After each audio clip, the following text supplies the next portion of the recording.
All right, so this is just going to be a recording of um, the beginnings of an IGCSE paper. Um, so we'll be doing explicit meaning questions, the summary, and implicit meaning questions, right? Let's first go through the paper format, and then we will go towards the explicit meaning questions, the summary, the implicit meaning questions. The score is 0500. This paper one, that is reading. It's a written paper for 2 hours and a total of 80 marks.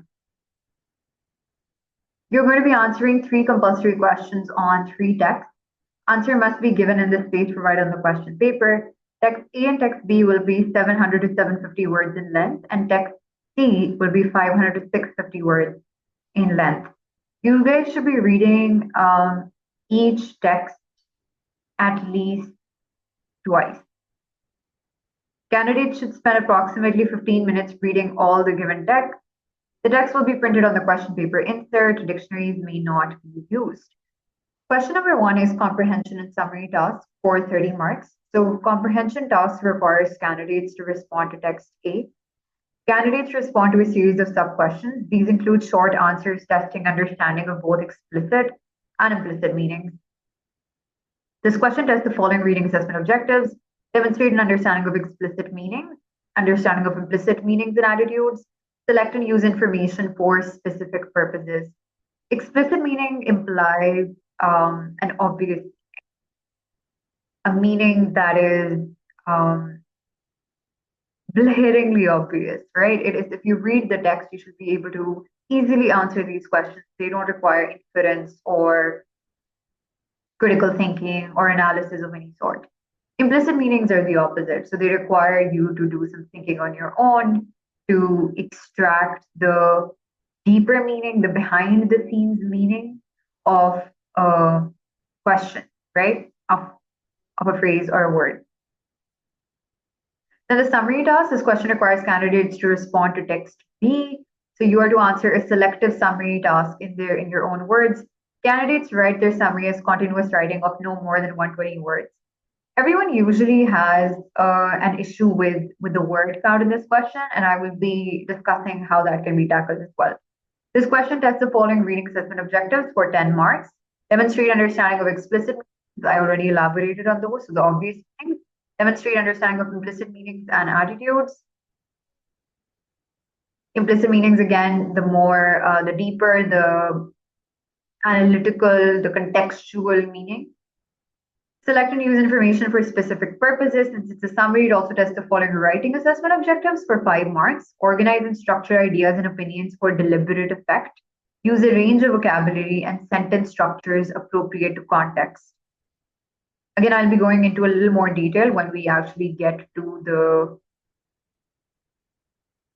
summary question. Question number 2 then, or what I like to call the implicit task, is a short answer question and language task for a total of 25 marks, right? So the short answer question, this question requires candidates to respond to text B. Candidates respond to a series of sub-questions that require answers of different lengths. This question tests the following reading assessment objectives for 10 marks. Demonstrate understanding of explicit meanings. Demonstrate understanding of implicit meanings and attitudes. Demonstrate an understanding of how writers achieve effects and influence readers. Then comes the language task, or what I like to call the meaning and effect question. So this question requires candidates to respond to text C again. Candidates, actually, this is the first time you guys are answering a longer question in the entire paper so far, right? You're going to be writing about 250 to 350 words, responding in one of the following text types: a letter or a report or a journal, a speech, an interview, and article, right? The speech and the interview being slightly different than the other two in the sense that they are being written to be spoken, right? So an interview is actually people talking, right? The same with a speech.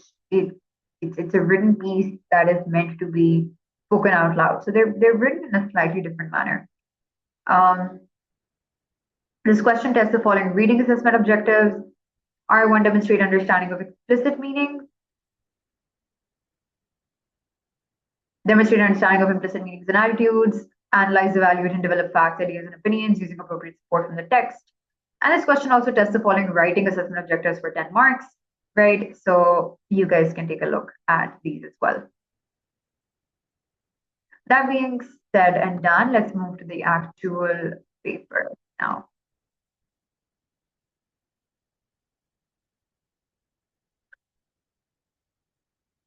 All right, so the first thing that you guys are going to do when you see the paper is, so this is the paper, right?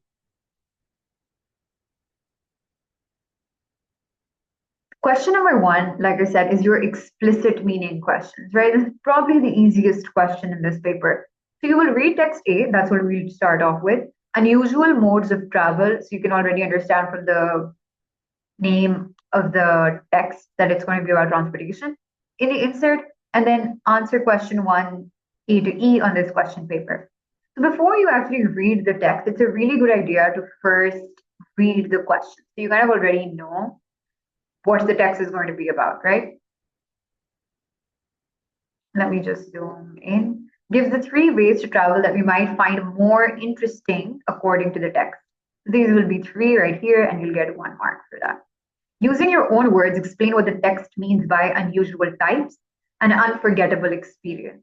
There are two methods of answering this question. One is to pick an exact synonym for these two words in context of the text, right? And write those exact words, So a synonym for unusual in context and a synonym for types in context. And what do I mean by in context? By in context, I mean that you have to go back to the text, read how this word was used, unusual types, and then come up with a synonym, right? Because at times a word can mean a completely different thing in context, and it can mean a completely different thing as the first thing that comes to your head when you look at the word, right?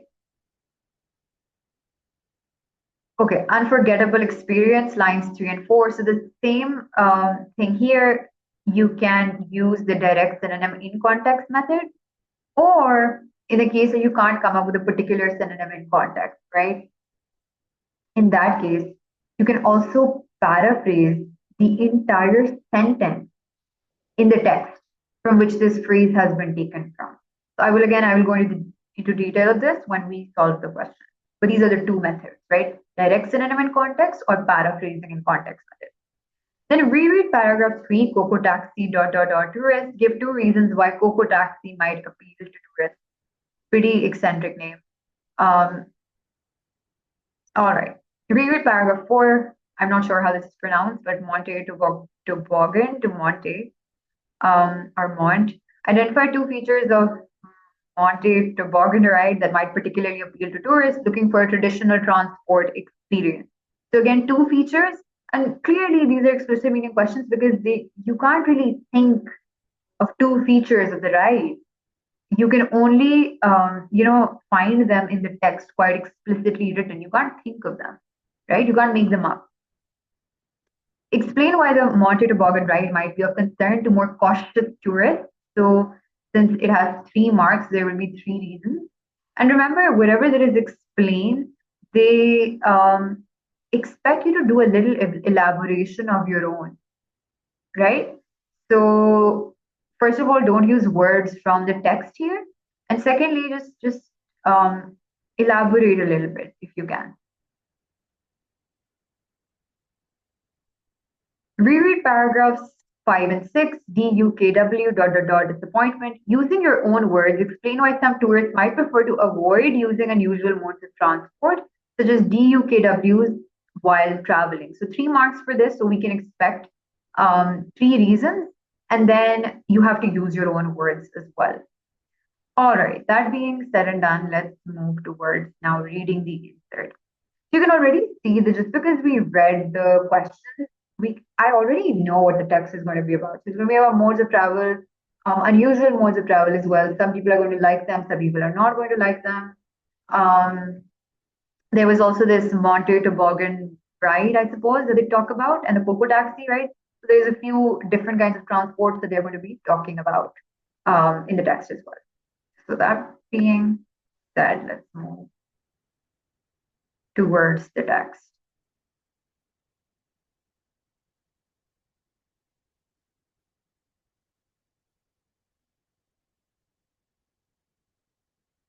Traveling the world can be thrilling. Search online and you'll find lots more interesting ways to get around than cars, buses, or planes.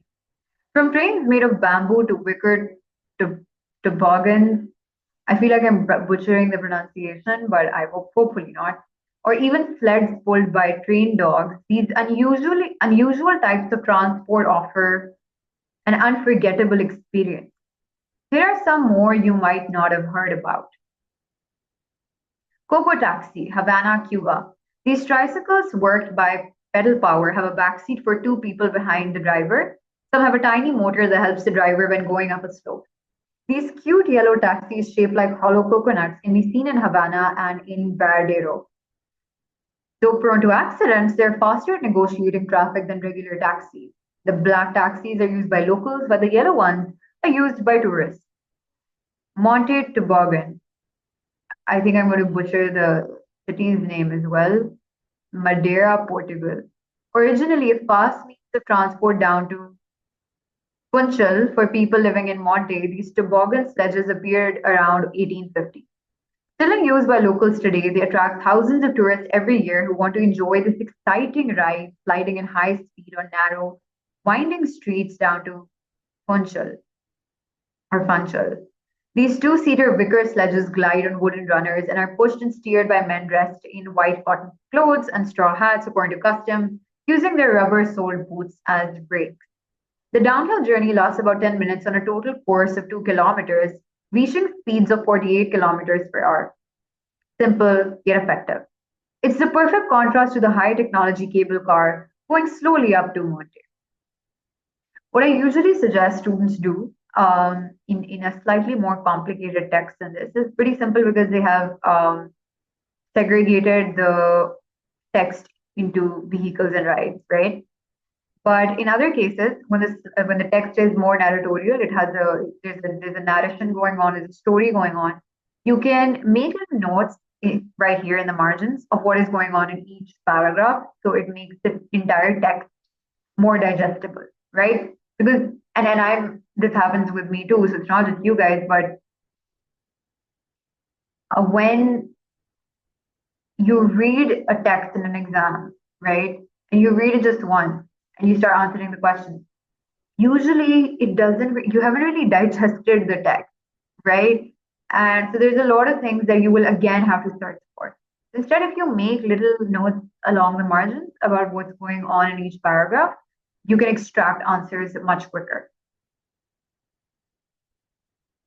DUKW, London, UK, these amphibious trucks known as DUKW, pronounced duck, though originally designed as military vehicles to run over both land and water, now offer friendlier rides past famous London landmarks before launching into the River Thames to get views from the water. Remember, it's not only the place that attracts tourists, but also the unusual modes of transport found there. Usually just as safe and often more reliable than regular options, so do your research beforehand. Prices can vary, and so we recommend you agree on one before beginning any journey. Booking your tickets or driver in advance wherever possible to avoid long queues or disappointment. So there's a truck, there's a sledge, right? So two-seater wicker sledge, and then there's a tricycle, the Coco taxi, right? These are the unusual modes of travel they have discussed in this text. So moving back to the questions, give 3 ways to travel that we find more interesting according to the text. So what are those?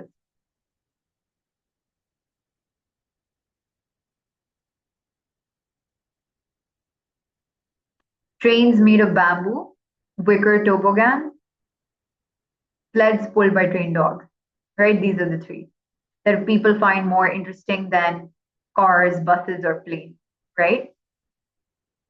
So we would put these 3 down. Another thing to keep in mind is that the questions usually come, usually being the keyword here, in a chronological order, which means that you will find the answer of the first one quite possibly in the beginning paragraph, right? And again, as you go towards question part C, D, E, the answers will be found in the middle paragraphs or in the bottom paragraphs of the text, right? So keep that in mind as well. Using your own words, explain what the text means by unusual types, line 3.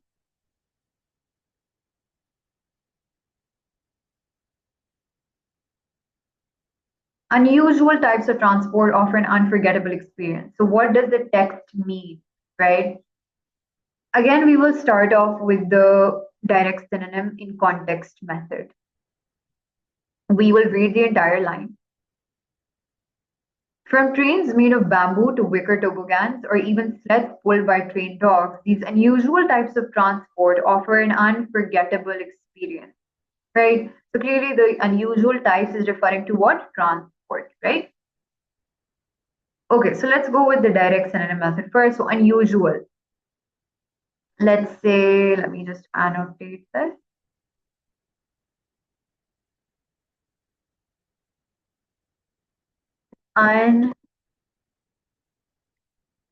Unconventional, right? So unusual, unconventional types of transport. For types, we could go with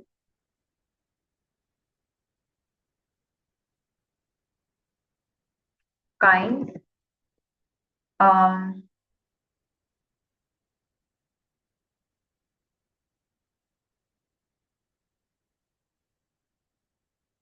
sorts, medium,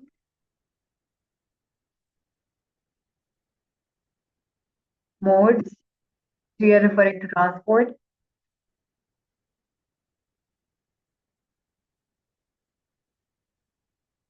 Right. So any of these unconventional kinds or unconventional sorts or unconventional mediums or unconventional modes, right? So this would be the direct synonym in context method. So unusual, unconventional types, kinds, right? So that there we have it, direct synonym in context. Now what happens sometimes is that we are unable to find the exact synonym of the word, right? Especially in exam situations, it is very likely that you forget the particular synonym for types. It can easily happen, right? So let's go and try the direct paraphrasing in context method or the paraphrasing in context. First, again, you will go to the text and you will read the line. Now, I know you guys probably, everyone probably knows the meaning of unforgettable, and everyone also knows the meaning of experience. But we are going to start off by going to the text anyways. Just make a habit of doing this, right? The reason being, again, because at times the way that the phrase has been used in the text is different from what is explicitly coming to your mind. As it's the same line, so that actually makes it a lot easier. Um, Unforgettable experience. From trains made of bamboo to wicker toboggans or even sleds pulled by trained dogs, these unusual types of transport offer an unforgettable experience. All right, we'll erase this.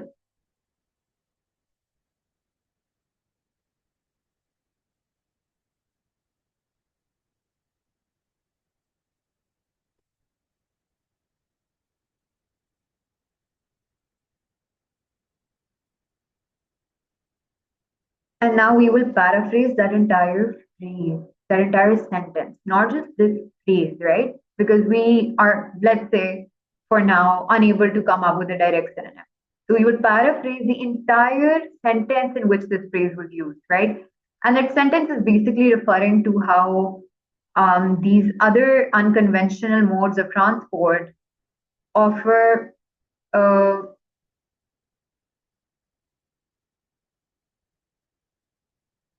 offer an experience that will be remembered for a lifetime. That works too. All right, so let's just write that.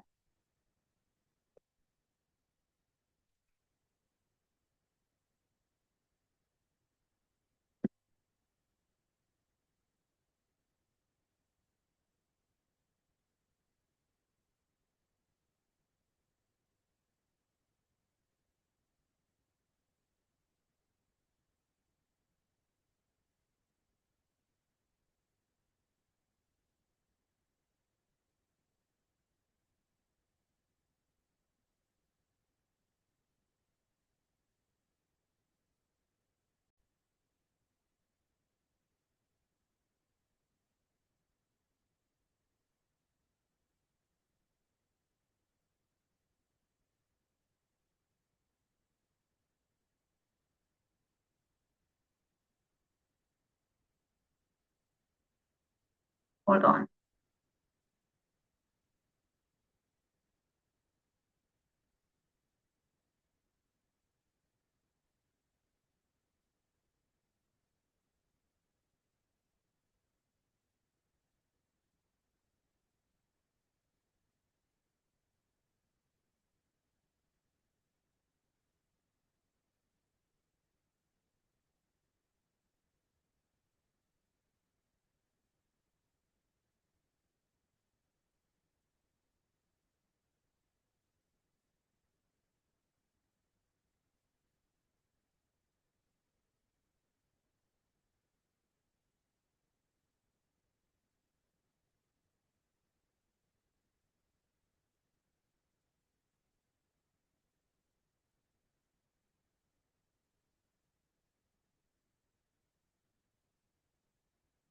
Right. So, in the case that you can't come up with particular synonyms of unforgettable experience, you can also paraphrase the entire phrase, right? The entire sentence in which the phrase was used, right?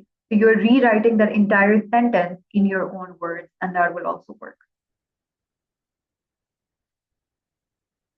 So two methods were discussed: direct synonym in context method and direct paraphrasing in context.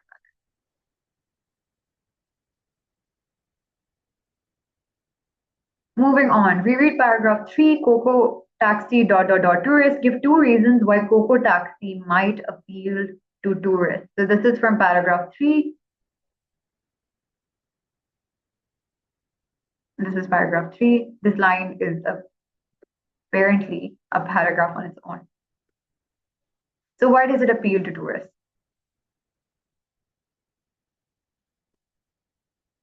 These tricycles work by pedal power, have a backseat for two people behind the driver. Some have a tiny motor that helps the driver when going up a slope. These cute yellow taxis shaped like hollow coconuts can be seen in Havana and in Varadero. Though prone to accidents, they're faster at negotiating traffic than regular taxis. So this could be one of the reasons, right? Faster at negotiating traffic than regular taxis. The black taxis are used by locals, while the yellow ones are used by tourists. And this as well, that they are shaped in an aesthetically pleasing way, like hollow coconuts, right? So these could be the two reasons that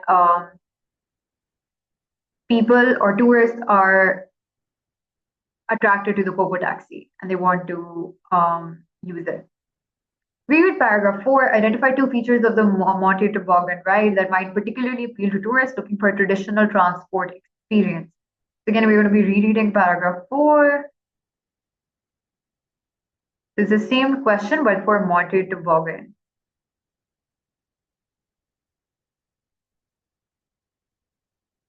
But it's more specific. Why it might particularly appeal to tourists looking for a traditional transport experience, right? So what are two features that make it a traditional transport experience? Originally a fast means of transport down to Funchal for people living in Monte, these toboggan sledges appeared around 1850.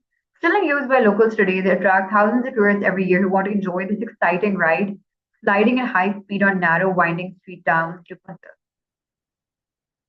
These two-seater wicker sledges glide in wooden runners and are pushed and steered by men dressed in white cotton clothes and straw hats according to custom, using their rubber-soled boots as brakes. So according to custom, showcases that this is something that they've been doing for a long time, so it's tradition. So this would be one of the reasons why this ride appeals to tourists. The two-seater wicker sledges glide in wooden runners are pushed by and steered by men dressed in white cotton clothes and straw hats, according to custom. The downhill journey lasts about 10 minutes on a total course of 2 kilometers, reaching speeds of 48 kilometers per hour. Simple yet effective. It is the perfect contrast to the high technology cable car going slowly up to Monte.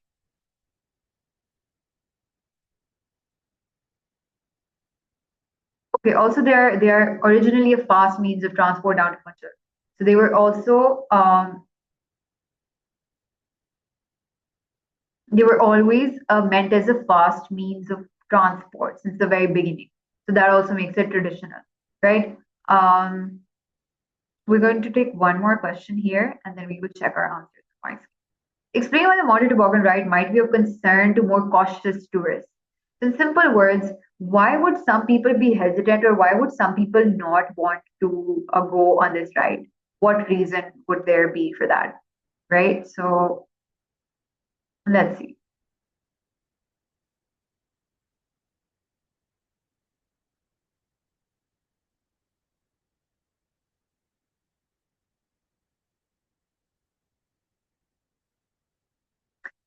All right. So the fast speed, firstly, might be a reason why people would be hesitant to try it, right? Because obviously somebody who is scared of accelerated rides, they might not be willing to try this.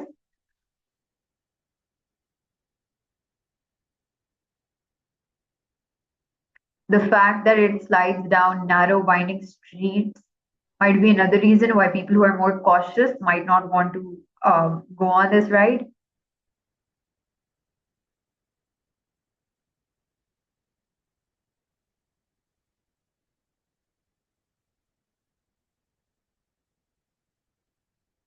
Another reason might be that it is pushed and steered by men dressed by men, right? So it's not really so it's relying on manual power. It's not relying on technology. That might be the third reason, right? So that being said, let's just check our answers. I hope we have correct answers so far. Right, so give the three ways to travel which we find more interesting. So it could have been any of these. So we mentioned these three. Bamboo trains, dog sled, toboggan, Monte toboggan. Could also have been cocoa taxi or duck. Using your own words, explain what the text means by unusual type. So strange, curious, different to what is expected, not normal, bizarre, uncommon, unordinary. So unconventional was the word that I picked, and that is correct. Forms, kinds, modes. So I did mention kinds and modes. Varieties, methods, means, versions, needs a sense of plural, right? Because unusual types, not type, right? Credit alternatives explaining the whole phrase. So this is the paraphrasing in context method. Then coming to unforgettable experience. So again, if you were going with the direct synonym method, it would have been memorable activity or memory, something you would remember, stay with you for unforgettable. And then activity, thing to do, adventure, explored, event in your life, or experience. So this is what we used. We paraphrase the entire phrase. So they would credit alternatives, explaining the whole phrase as well. Read paragraph 3, Coco taxi tourists. Give two different reasons why Coco taxi might appeal to tourists. So award 1 mark for each idea up to a maximum of 2. So these were the two that I had written. Looks yellow, cute, shaped like coconut. So again, aesthetic.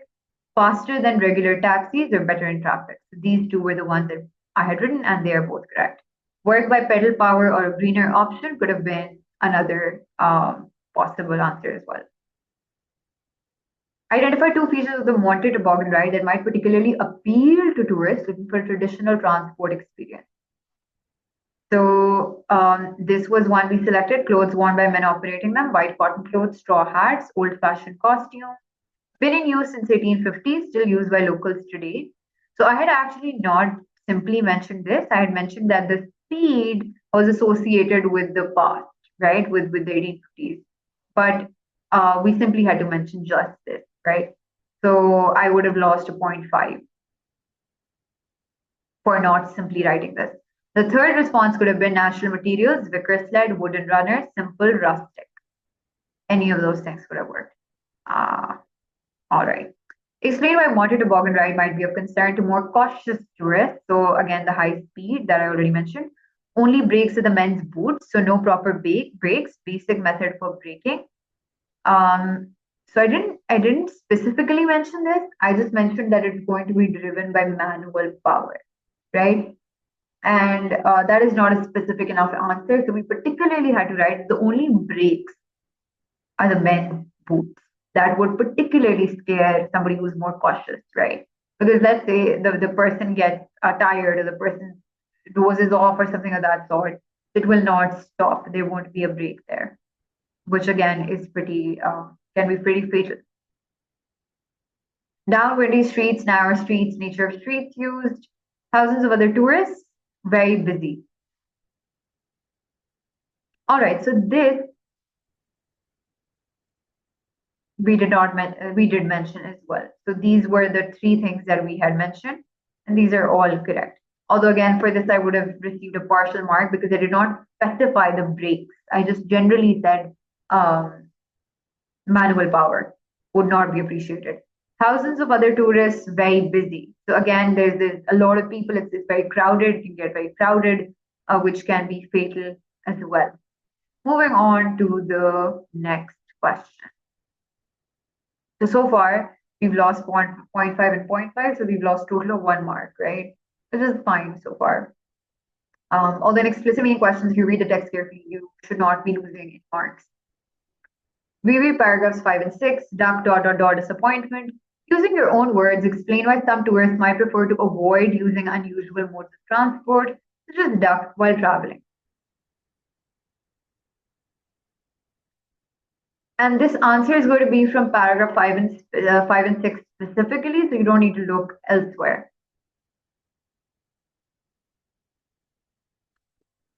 So again, why would some people not be willing to use these unconventional means of travel?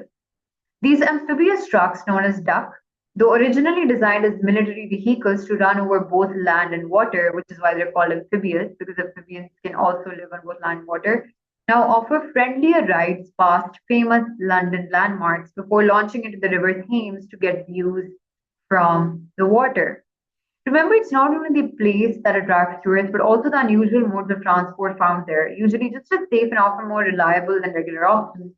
So do your research beforehand. Prices can vary, and so we recommend you agree on one before beginning on any journey, booking your tickets or driver in advance wherever possible to avoid long queues or disappointment. So why would some people not be willing to try this?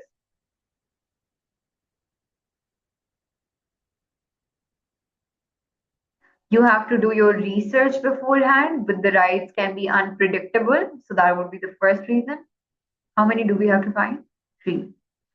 Prices can vary. So the prices are not stable. They can go up and down, right?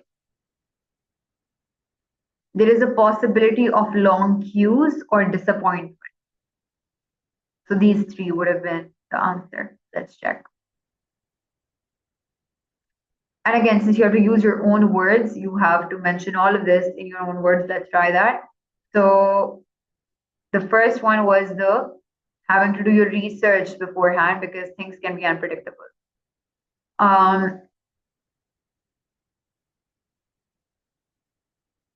So the passenger has to look up the rides beforehand to avoid unpredictability or surprises. The prices are not stable. They go up and down.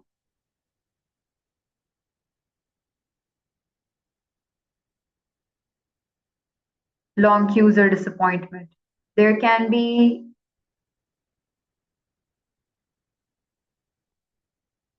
delays because of extended queues.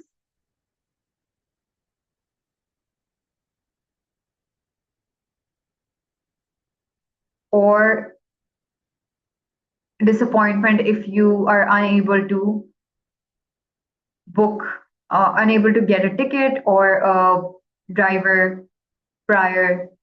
That's it. So let's look at the answer.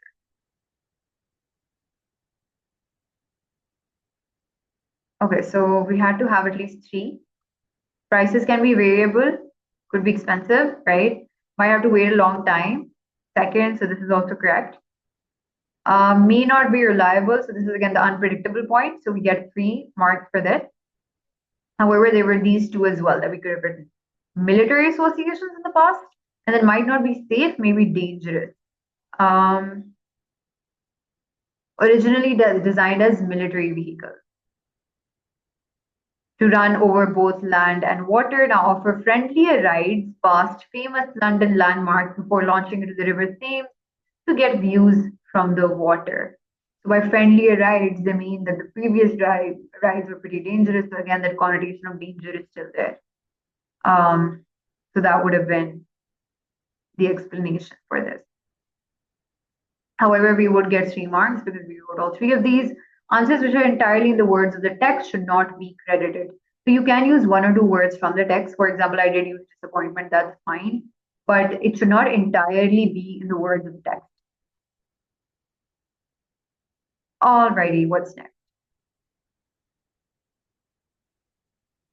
Okay, so we have finished, I believe we have finished our explicit meaning question, and then comes the summary task. So let's do that. The summary task comes from text B. I've actually already written the summary, so we'll just go over it. Read text B, the Hyperloop high-speed transport system in the insert, and then answer question number 1, part F on this question paper. So for the summary, so when you see the summary task in front of you, like you are right now, you're first going to read the question, understand it, break it down, read the text, and then go answer it, right? According to text B, what might supporters of the Hyperloop? So the Hyperloop is a type of transport system, right? Not a vehicle, but a system. It's a service.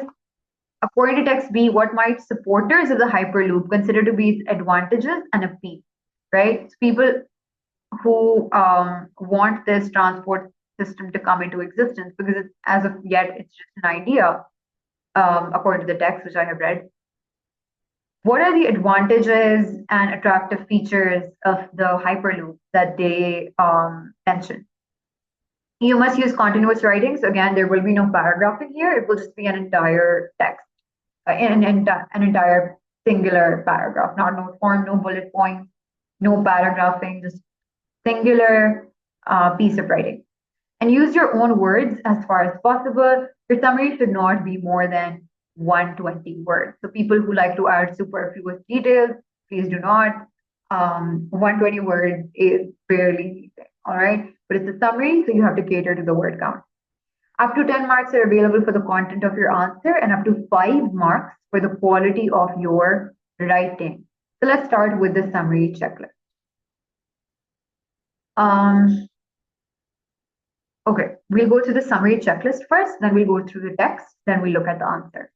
The summary checklist is what you need to cater to in this summary, things that you need to tick off, right, when you're writing the summary. And this will be helpful when you extract points for the summary as well from the text. So when you're writing the summary, you are to use transitional devices, at least 6 to 8. Transitional devices are devices that show some sort of a transition. Now that transition could be from one similar idea to another similar idea. For example, when you are listing vegetables, firstly carrot, secondly potatoes, so on and so forth. This is an example, right? So transitional devices can be listing transitional devices, such as again, firstly, secondly, thirdly, fourthly, etc. And then the other sort of transitional devices can be like moreover, furthermore, in addition, additionally, etc. Right? And then there are also transitional devices which show a transition of time, such as next, later on, etc. There are also transitional devices that show opposition. So on the other hand, on the contrary, on the flip side, etc. Meanwhile, and the last thing you need to know about transitional devices is that they are always used at the beginning of a sentence, not in the middle, right? Then we move on to conjunctions. So try to integrate at least 3 to 5 conjunctions. Conjunctions are used in the middle of sentences to link sentences. And, but, because, or, etc. Reinforce the topic for which you are writing points. This means that usually the students start with a topic sentence. The topic sentence is the first sentence of a paragraph or a sentence, etc. And they very clearly mention what the topic is. So let's say we start off with the supporters of the Hyperloop mention many of its advantages and attractive features. Full stop. And then we start. Firstly, right? But the mistake the students sometimes make is that after the topic sentence, they forget to at all mention what they are writing about. So it will be firstly, secondly, thirdly, but they will forget to reinforce the topic. So let's say you're on the fourth point. Hypothetically, the the Hyperloop is a very cost-efficient transport service. Now, again, you're not reinforcing the pointer for which you're writing, which is like, what is it? What are its advantages, and and how does it appeal to people? You are mentioning the advantage, but if we look at that sentence on a standalone level, we can't really, as the reader, we've forgotten what this is about. So you will reiterate once or twice after you have mentioned the topic sentence. You will again say, so taking the same example of this pointer that I gave you guys, hyperloops are the Hyperloop transport system is highly cost effective, is quite cost effective, which making it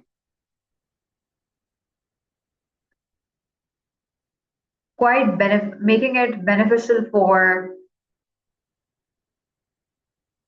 all passengers, right? So you mentioned that you are talking about the benefits through by using the word beneficial for all, by using the phrase beneficial for all passengers.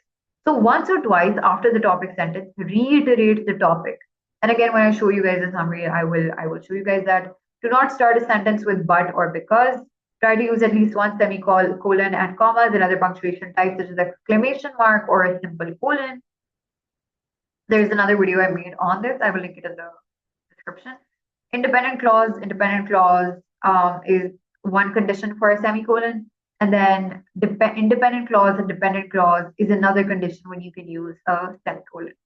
Do not add examples or details, stick to the overarching or main point. So we don't want to see any details or any examples of anything in the summary because it's already 120 words. It's a summary. You're not supposed to add details in a summary, all right? At least 12 points must be written. So you get marked for 10 points from the passage. So 10 benefits or 10 advantages and attractive features, right? But the reason I always suggest that students write 12 is because it actually saves you, mistake mark in the sense that there is no negative marking.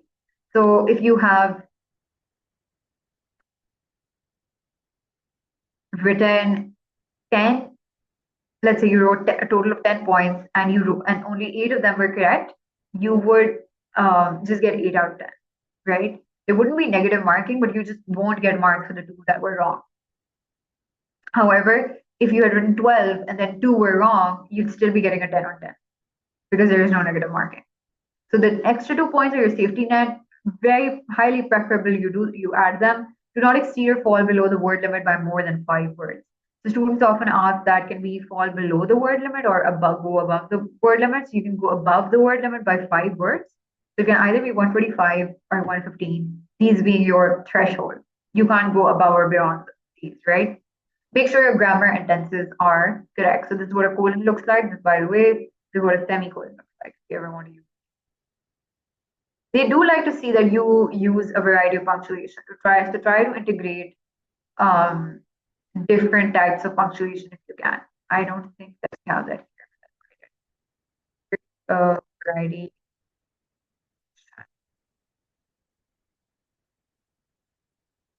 We have it here. It's the 6th point. Okay. So let's go towards the text now. Text B.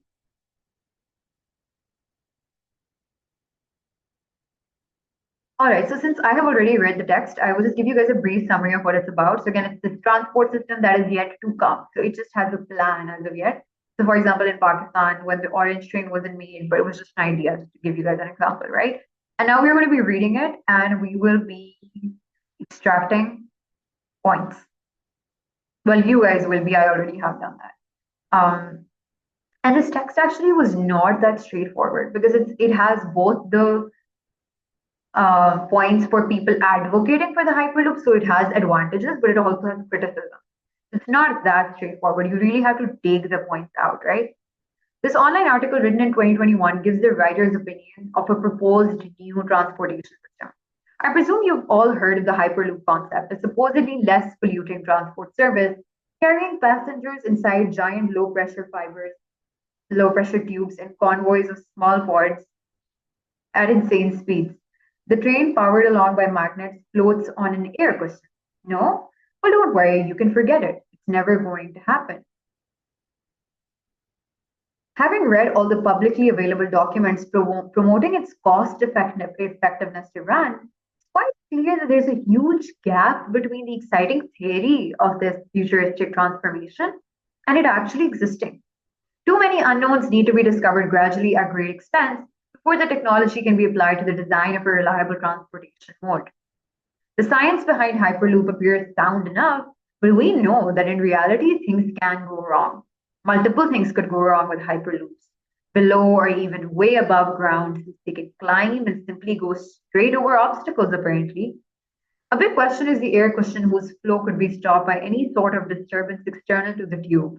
For example, oil pipelines fail, and it sure isn't the oil inside them that's breaking them. Another enormous fault with the concept is that nobody nowadays needs to save 1 hour to get from one city to another. Mobile Wi-Fi means that there's no such thing as unproductive times anymore. This had already escaped hyperloopers, dazzled by the elegant design. That isn't to say that suction tube transport can't work, but rather that we don't know enough to agree that it will work reliably and efficiently. Traveling in a tube might also not be the comfortable experience imagined due to nausea-inducing acceleration. Hyperloop companies won't be the first to try transporting people in a steel tube, they point out reassuringly. In 1867, the inventor Alfred Ely Beach wanted to build an underground train system that relied on pneumatic tubes.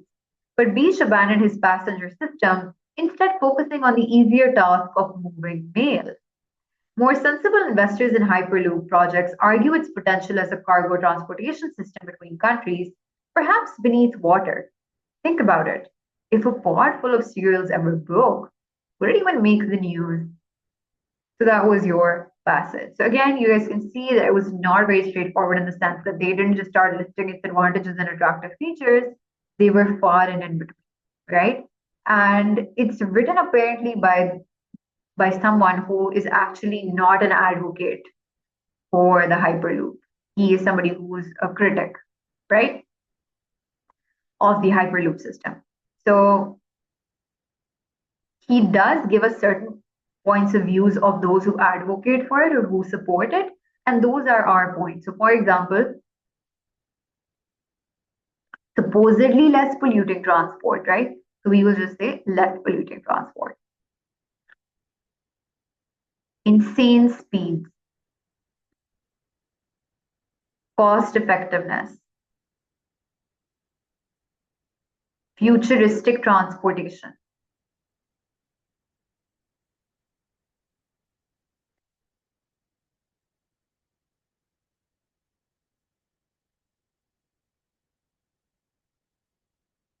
The science behind a hyperloop appears sound enough.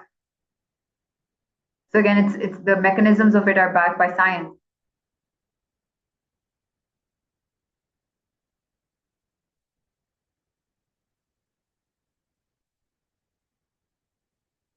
It will save 1 hour to get from one city to another if you use it, right? Although again, this person has written it as a criticism that nobody needs to save time anymore because everything, since we have Wi-Fi now and we have mobile data, etc., on our phones, we can just work on the go, right? So this person is basically saying that nobody really needs to save 1 hour to get from one city to another. However, we will just pick out that point. So it will save 1 hour to get from one city to another if you use this, right? So we are just picking the point from the viewpoint of somebody who would be a supporter of the Hyperloop. Elegant design,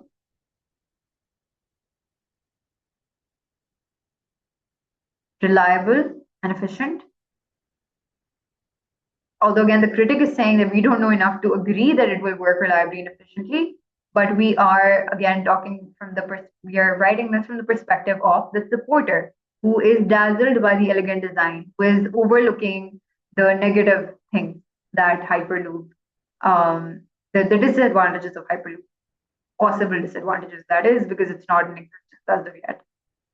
Hyperloop companies won't be the first to try transporting people in a sealed tube. So again, it means that the Hyperloop is a tried and tested transport mechanism, right? So that's also a pro or an advantage.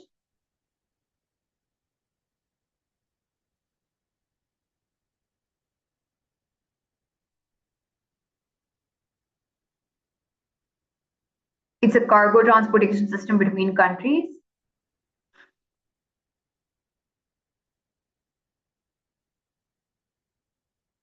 And or even beneath water, right? So these are some of the points. You guys have to find at least 12. I think we did find 12. And now I will show you guys because I already extracted the points. I already wrote the summary. So I will show you guys the summary. All right. According to text B, what might supporters of the Hyperloop consider to be its advantages and appeal?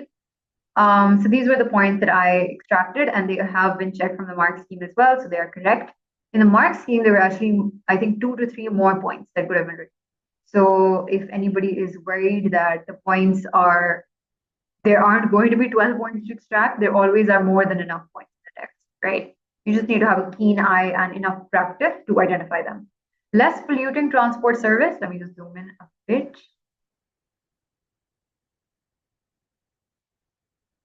Right, so less polluting transport service, insane speeds, cost effectiveness to run, backed by science. Can climate simply go straight over obstacles apparently? Well, we won't be saying apparently because again, if it's an advocate, they are pretty firm believer in all of this. Save 1 hour to get from one city to another, futuristic transportation, proven technology, elegant design, comfortable experience, reliable cargo transportation system between countries, perhaps beneath water. All right, so let's start with the summary. Again, these are all already checked by the mark scheme, and there are 12 points, and all 12 have been included in the summary. It came to, I believe, 122 words. Let me just check again.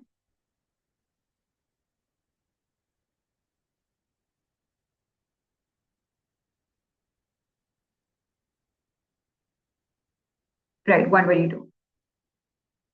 Supporters of Hyperloop present sundry benefits. Sundry means various. It's one of my favorite words. And attractive features of the transport system to justify its creation. Firstly, the transitional device, listing transitional device. It is an environmentally friendly transport system, minimizing pollution. So again, you have to use your words as far as possible.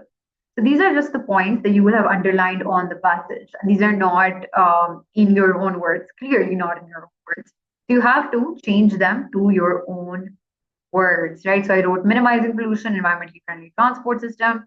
Secondly, another transition device, the fast-paced drive and low running costs. So I didn't write cost effectiveness to run. I actually wrote low running costs, benefit both passengers and drivers. Fast-paced drive, so insane speed, fast-paced drive. Thirdly, another transitional device. The technology behind the mechanism of Hyperloop is supported by science. It can even go over any obstructions along the way. I used an exclamation mark here. If you can naturally integrate more punctuation, they appreciate it. Hyperloop's appeal is also in the speedy commute, semicolon, saving an hour getting from one city to another. So again, Hyperloop's appeal is also in. So this is me reiterating the topic. Like I said, that you have to reinforce the topic for which you are writing points. You don't have to use an entire sentence. Is another attractive feature of the transport system to justify its creation, right? You don't have to do that. You just have to briefly mention what is the list for, right? What are you listing? Additionally, the previously tried and tested technology and the sophisticated design are other appealing features. Again, other appealing features. Another way to reiterate the point, reiterate the topic. Furthermore, the futuristic transport provides a relaxing and a trustworthy way to travel. Lastly, it acts as a cargo transport system between countries or even underwater. So there you have it, your summary. And let's look at, so again, we've used lastly, furthermore, additionally, right, thirdly, secondly, firstly. So we have around 6 to 7 transitional devices, pretty good. Let's look at the conjunctions. Have we used any conjunctions? Or has been used, and has been used. Also, I believe is also a conjunction. Let me just check if it is a conjunction. Is also a conjunction.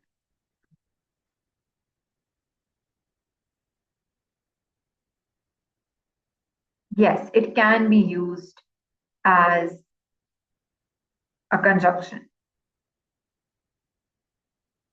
because it acts as a linking word here. So we have three, right, which was the minimum number required.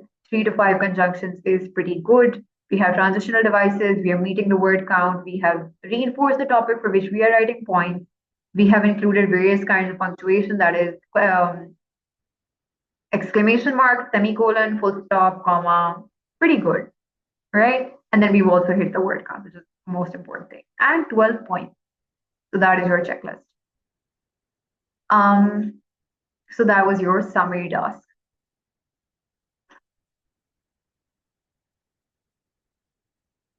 All right, so now let's move on to this part. Read text C, writing the rails, learning how to drive a dog sled in the insert, and then answer questions 2A to D on this question paper. Question number 2. Identify a word or phrase from the text which suggests the same idea as the words underlined. One of Lynn's dog team was distracted by what it found to be an overpoweringly attractive smell. And this is for 1 mark. This is actually implicit meaning questions, but these are really easy to do, right? The question number 2, part A, is very simple. So you have to find a phrase from the text, right? You just have to pick those words out and put them here that mean the same thing as this. And to make things even easier for you, they have already, kind of given you the situation or the part from the text where this was happening, where the phrase has been used, right? So we have to find the part where one of Lynn's dog team was distracted by what it found to be an overpoweringly, I'm butchering the pronunciation, overpoweringly attractive smell, right? So let's just go find that. Hold on. There we have it. I just realized that you guys have not read the text, so I will read the text and then we will proceed from there. In this article, journalist Lynn Marshall looks back at her adventure holiday in Alaska. So this again is a kind of text where there's an entire narration going on. There's an entire story happening and it's happening in parts, right? So it's a really good idea to make small notes in the margins of the text to see or keep a track of what's going on, right? As the sky gradually turned indigo in the fading light, the scraping of ice and frantic, unheeded commands to my sled dog team broke the stillness. Thundering down the frozen waterway, I snatched anxious glimpses over my shoulder. Where was Mike, my guide? Would his tracker still pick up my signal with the gap between us increasing by the minute? Just to give you guys a little intro to the passage, given that I have read it. This lady is on an adventure holiday in Alaska, and she is staying at this place called the Eagle, which is a small, very eco-friendly, very sustainable living sort of small hotel where the owner and his wife Scarlett, Mike being the owner and the wife being Scarlett, are catering to the guests, right? And she is one of them. And she is sharing her experience of being on a sled driven by dogs, right? So here she is recalling a moment when she was riding the dog sled, and the dogs started to be a bit troublesome. They started running down the frozen waterway. They went off track, right? And this is basically what she's recounting. Out exploring that Friday evening, an irresistible scent had wafted by my lead dog's keen nose. Following primal instincts over my feeble instructions, he'd wheeled around, leading his obliging pack in the opposite direction at full speed. Applying all my weight to the hook break saved me from fishtailing wildly from side to side, but did nothing to slow the dog's enthusiastic start. From my evening chats with Mike over the last few days, I knew that if we lost each other entirely, I was in trouble. I had nothing, no extra clothing, no shelter, but more importantly, nothing to start a fire. We'd seen wolf tracks regularly, so fire seemed particularly important to me at that moment.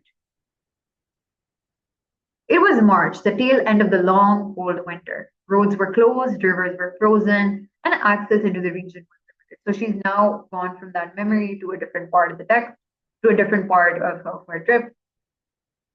Still spellbound from gazing at the enormity of the Alaskan wilderness, I stepped down from the mail plane into the miniature perfection of Eagle, a fascinating history packed hamlet of timber dwellings home to just 85 residents. I was immediately wrapped in the customary bear hug by Mike's wife, Scarlett, and cocooned in layers of Arctic grade outerwear. Mike and Scarlett lived sustainably, hunting, fishing, and gathering, consciously leaving a minimal carbon footprint. They've enjoyed many years of wilderness expeditions using traditional dog sleds and now provide opportunities for adventurous souls to experience their eco lifestyle firsthand. Driving a dog sled is harder than it looks. As Mike's passenger, I realized it involved constant corrective maneuvers, anticipating the dog being next move. They only ever do what they want to, and possibly camber, tilt in the trail. In theory lessons, Mike's diagrams emphasize the ice highway can be anything from porcelain smooth to oversized ice cubes. Slam into one of those, and you'd need your emergency messaging device.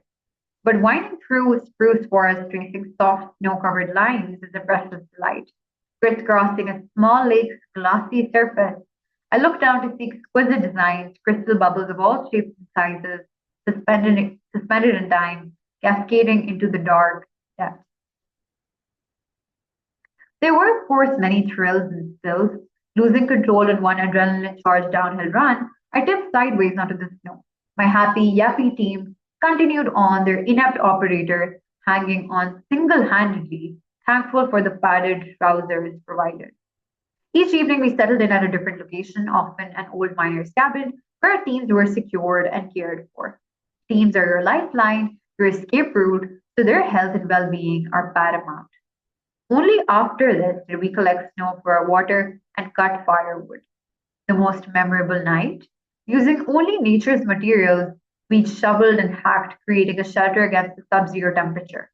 A reflective wall of logs through the pit fire's heat under a makeshift roof, as Mike spoke with passion about life out here. The joy of relative freedom and the aurora borealis in the night skies that were nature's artwork, a ceiling of stars on dark nights are flooded with rippling emerald green curtains. As I burrowed down for the night, fire crackling in the stillness, the howling of wolves drifted to us. It was a moment of complete and utter contentment.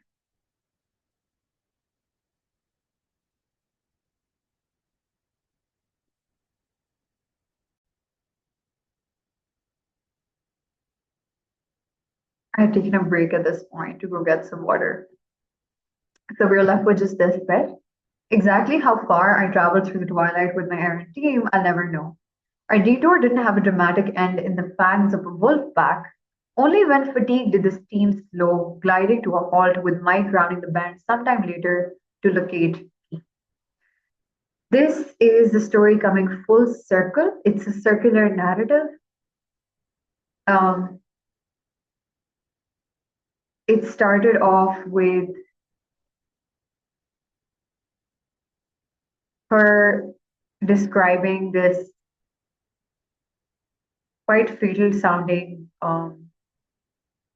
trip that she took with the dog sled, and she left us on a cliffhanger. We didn't know if dogs had slowed down and whether she was safe or not. But eventually, we do find out that she was fine, right? And then we stop here. So now let's go back to our question. So that was the entire story.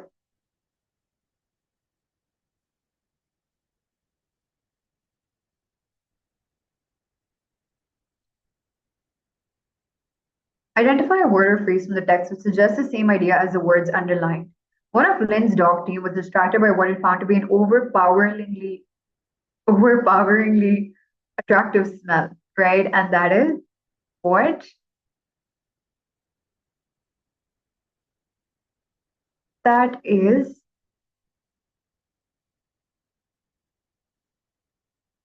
an irresistible scent. And remember, to make things easy for you, they have already given you the prompt or the situation where you will find this word, right? One of Lynn's dog team was distracted by what it found. So where are they talking about the dog team being distracted? Here, out exploring the Friday evening. An irresistible scent had wafted by my lead dog's nose. So it's irresistible scent, a synonym for overpoweringly attractive smell. The lead dog did not listen to Lynn's commands because its unnatural urges were to follow the smell. All right, so wherever the dogs are disobeying Lynn's commands and doing their own thing, that is where we have to search for a synonym for natural urges. Following primal instincts over my feeble instructions, he'd wheeled around, leading his obliging pack in the opposite direction at full speed. So he um, disobeyed Lynn, the dog, and went on his own track to look to find that smell, right? So primal instincts, natural urges is the synonym. Primal instincts here. Using the brake did not help Lynn to control the excited rush forwards of the dogs pulling her sled.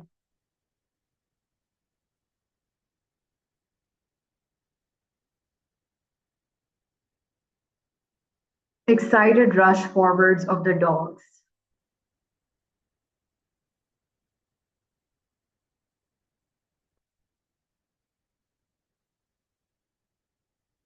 Using the brake did not help Lynn to control.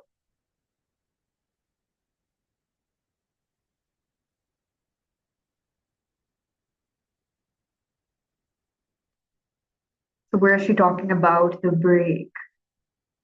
Applying all my weight to the hook brake saved me from fishtailing wildly from side to side, but did nothing to slow the dog's enthusiastic charge. So again, the synonym was enthusiastic charge. You put it here. Lynn's hosts organize their lives to have the smallest possible impact on the environment. So whenever they're talking about Lynn's host, that is Mike and Scarlett. That is where we will find the synonym for this phrase, smallest possible impact on the environment. And so I think that is a bit lower down here. Mike and Scarlett lived sustainably, hunting, fishing, and gathering, consciously leaving a minimal carbon footprint. This was the phrase. Smallest possible impact on the environment. Carbon footprint, by the way, is the amount of carbon dioxide released by human activity. So they're trying to minimize that. Okay, so that was your question number 2, part A. Now moving to part B. Using your own words, explain what the writer means by each of the words underlined. Again, for this, you can either go for the direct synonym in context method, or you can go with paraphrasing the entire sentence in which the phrase has been used in a way that makes the meaning of the word obvious. As the sky gradually turned indigo in the fading light, since we have to, do this for gradually first, the scraping of ice and frantic, unheeded commands to my dog team broke the stillness. So the sky gradually turned indigo. For gradually, the synonym could be slowly, bit by bit, right? So those two are the ones that come to mind right now. Unheeded. As the sky gradually turned indigo in the fading light, the scraping of ice and frantic, unheeded commands to my sled dog team broke the stillness. So she's, shouting commands to the dog team to slow down, probably to get back on track, but they're not. So unheeded means that they did not heed to them. They did not listen. They did not obey. So you can say disobeyed,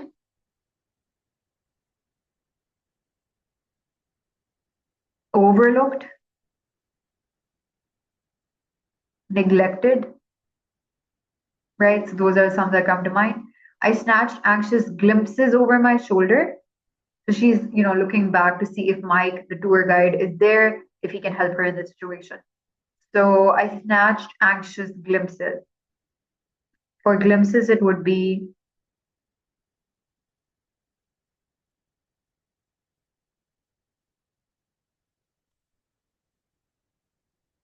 all right, so I can't think of an exact synonym, so I'm going to try the direct paraphrasing method. She looked back, Lynn looked back over her shoulder to see if Mike was there.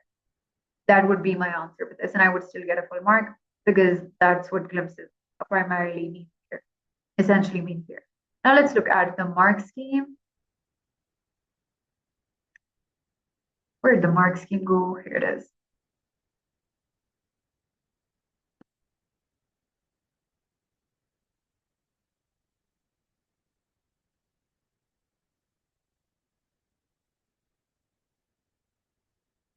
Okay, so these are correct so far. Minimal carbon footprint. Gradually, bit by bit. So I did say that. Slowly, I also said progressively, little by little, over time. For unheeded, I did say disobeyed, so that works. I did say neglected as well. Overlooked, they have not written here, but these are some possible answers that could have been written. So ignored, disobeyed, neglected, unobserved. Using your own words, explain what the writer means by each of the words underlined. So glance, quick look, peek, small look. So I said looked back. Um,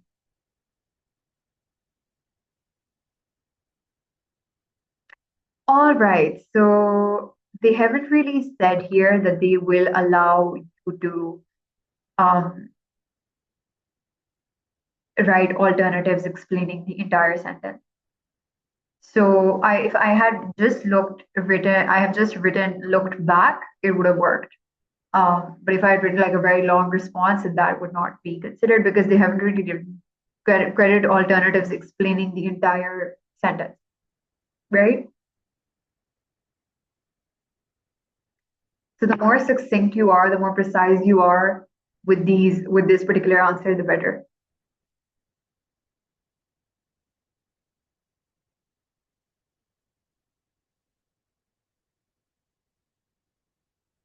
Okay, moving on to this question. Use one example. Hold on. Use one example from the text below to explain how the writer suggests her feelings when she first arrived in Eagle, right? So the thing with this question is that there are going to be more than one. So it's a 3-mark question. There are going to be more than one examples. You will get 1 mark for picking out one example of a phrase or a word that explains Lynn's feelings when she comes to Eagle, the hotel type place where she's staying at, right? And then you get 2 more marks for an explanation, explaining the entire phrase, right, in context. So let's pick out a word, spellbound, right? That's also, it suggests her feelings. So hold on, let me just get this.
So something of this sort would have sufficed. So we picked spellbound, right? That also suggests her feelings. You could have also written fascinating. Um,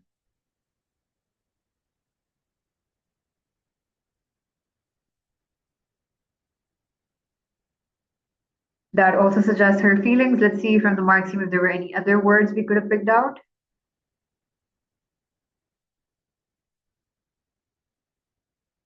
Let me just erase this. Okay, let me just explain this first. And then the explanation is Lynn was completely taken aback by the magnanimity of the Alaskan landscapes. It's so big, contrasted with the small size of Eagle, which is where she's staying at. Um, where she's staying. The word spellbound particularly highlights the feeling of overwhelm at the spectacle before her. And obviously, this is the overwhelmed in the positive sense, right? Let me just erase this now. And let's check on the mark, see if there are any other words that have been used.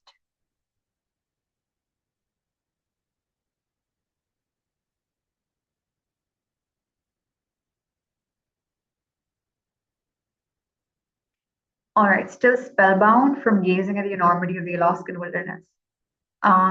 Okay, so it wasn't just spellbound, they picked out the entire phrase. But in the explanation, I did explain the entire phrase anyways. But it's best to, write the exact phrase. So miniature perfection of Eagle, a fascinating history-packed hamlet of timber dwellings. All right, so we could have written this as well. Immediately wrapped in the customary bear hug, wound in layers of Arctic grade outerwear. A lingering impact, vast landscape, captivating awe, mystical, magical. So this is what we wrote, although in different words.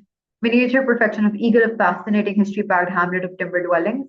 Village, collection of a few homes, peaceful, intensely interested, as if a tiny modular copy, unflawed sense of mystery, past intrigue, immediately wrapped in the customary bear hugs, so hospitality, warmth, um, huge cuddle, fully encompassed, cocooned in layers of Arctic grade outerwear, comfortable and shielded from the cold, thick swathes of production reminiscent of a caterpillar, transformation, good quality garments, right? And this will be the end of this recording. In the next one, I will cover meaning.